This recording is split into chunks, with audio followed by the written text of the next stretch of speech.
All right, we are diving into mass spectrometry, and specifically we're going to look at mass analyzers and detectors and how those kind of work together with chromatography in order to kind of determine the compounds and samples within forensic science. So first we kind of figure out what everything is. So if we're looking at chromatography, it's kind of used in order to separate compounds within a mixture. And those compounds are going to go through mass spectrometry in order to kind of see what their mass to charge ratios are, what the positive ions are, and kind of go from there. So mass spectrometry is going to be the generation of that positive ion in a molecule, and it's going to start with ionization. And ionization is the idea of breaking down a compound into its ions. And then they are going to be separated. Those ions are then going to be separated using a mass analyzer. So that mass analyzer is going to take those ions and it's going to break it apart and separate those ions based on their mass to charge ratios. And then those ions are then going to go through a detector, and that detector is going to use those ions to generate a current in order to come up with the mass of the ions in a compound and send that signal off to a computer or an instrument that we're going to then look at and read. So to dive more into detectors, there's a lot of different kinds of detectors. I'm only going to talk about 3 today. That's going to be photographic plates, Faraday cups, electron multipliers. So photographic plates are going to detect the ions that are coming from these mass analyzers, and they're going to look at ions that have the same mass to charge ratio at the same time. So any ions that have that same their mass to charge ratios are the same at that same specific time are going to go onto this plate as dark spots. So if we're looking at this plate and there's a dark spot that's really big, that's going to say that there's a high variety and there's a lot more ions on that compound, versus if we're looking at that plate and there's a really small dark spot, that just means that there's not a lot of ions in that compound. The next is Faraday cups. These ions go into a small cup that has a little hole at the bottom. That hole is connected to a resistor, and that resistor causes those ions to reflect off of the cup walls. And as they are reflecting and bouncing off these walls, they're losing their energy, which this energy is we don't lose energy. This energy is being transferred into this electric current, which this electric current is headed to that computer so we can visually see it. So this resistor actually controls the flow of the ions. So just the idea that the greater the current, the more ions that are present in that compound. Lastly, we have electron multipliers.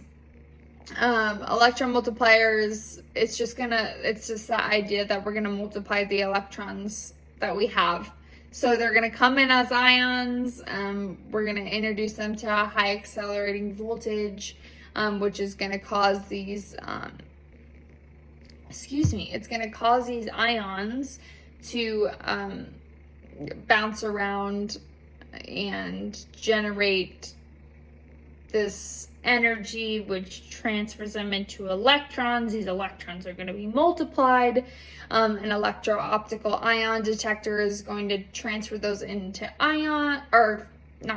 transfer them into photons, so they can actually be detected, and those photons are going to be duplicated into secondary electrons. Those electrons are going to be converted into electric current. Woo! Are you following me?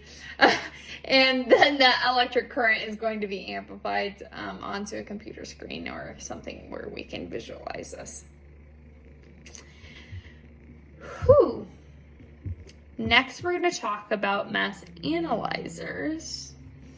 Again, mass analyzers have plenty of different kinds. I'm only going to discuss 3 today, but you're welcome to kind of research and figure out what other ones there are.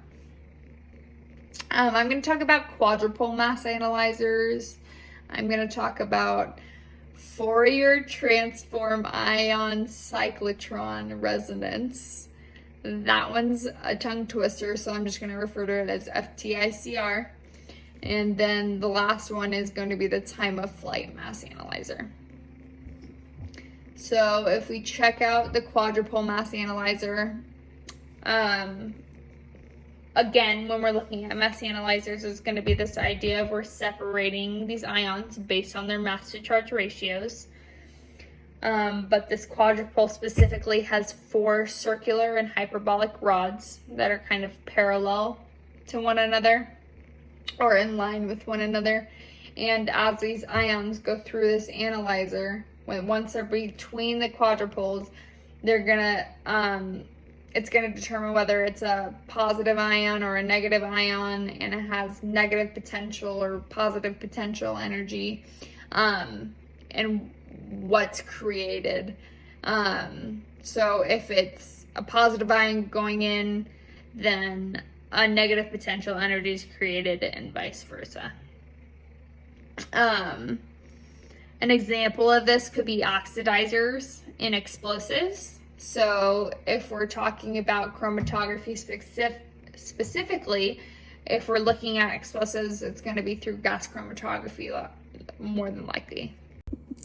So with this method, we're going to look at the negative and positive potentials that come out of this, and the mass spectra that are obtained are going to go into clusters with their groupings, and the different voltages that they may have is going to separate out those ions, and it's going to help with the identification of those oxidizers. Next, we have Fourier transform ion cyclotron resonance, aka FTICR. This method uses an electron trapping plate and an excitation between a magnetic field in order to trap the ions. So it's going to excite these ions within this magnetic field, and it's going to keep them trapped in this space. And they're going to separate them based on their cyclotron frequencies. So when the ions are closely passing, the electrodes within this, this magnetic field, there's a signal that's called the free induction decay that's set off and translate those towards that detector. An example of this could be drug analysis, stuff like cocaine, methamphetamine, stuff like that. That's going to be done through gas chromatography, obviously, and it's just going to help with that identification. And last but not least, we have this time of flight mass analyzer. So these ions enter this high vacuum environment, and the velocity of these ions themselves is based solely upon their mass.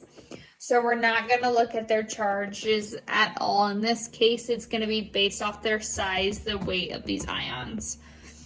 So it's just that idea that these heavier ions will take longer to travel from the compound to the detector. Example of this could be drugs in urine samples. It's used with liquid chromatography, and it's going to be used to determine what drugs and which of their metabolites were present through pressure changes. So those pressure changes that we're realizing, so those heavier ions are going to have more pressure, obviously, because they're building up that pressure as they're moving. And it's going to help with the identification of that. Another example could be dye detection in fibers. There's no sample prep really required for this. You just kind of put the dye into the analyzer, and it's going to kind of spit out what those sizes of those ions kind of looks like. And I think that's all I have. Thanks for sticking with me.